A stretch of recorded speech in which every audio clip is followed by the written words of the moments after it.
Hello everyone, welcome back to the channel. In today's video, I'm going to show you exactly how to fix escape from Tarkov Stuck on the loading profile data in 2026. So first of all, you need to restart your game and your launcher. Now sometimes the game gets stuck because the launcher fails to sync your profile properly with the servers. For that, you just have to simply close the game. Afterwards, you need to right click on the taskbar, then click on the option of task manager. Now, when you see this type of section in front of you, make sure that you are in the processes. In the processes, you are going to see all of the processes that are basically running.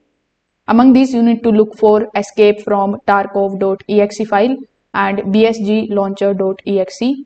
So when you are able to find it, you just have to right click on it, then click on the option of end task. After doing this, simply reopen the battle state games launcher, and then you just have to simply launch your game again. Now, if the issue still persists, you can try our second fix, in which you just have to basically clear the corrupted cache files that can stop your profile from loading correctly.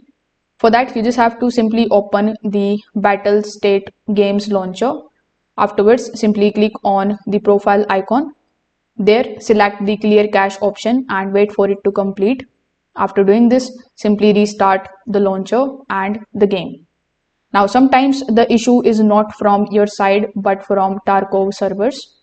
So here you can open your web browser. Over here in the search bar, you need to simply search for escape from Tarkov servers status. So when you are able to basically search for this term, you will find the first link. When you click on it, it is going to show you whether the servers are down or overloaded.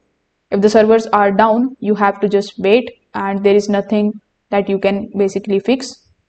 So you can try these methods and see if the issue is fixed. If this video helped you out, make sure that you like this video and subscribe to the channel. Thanks for watching.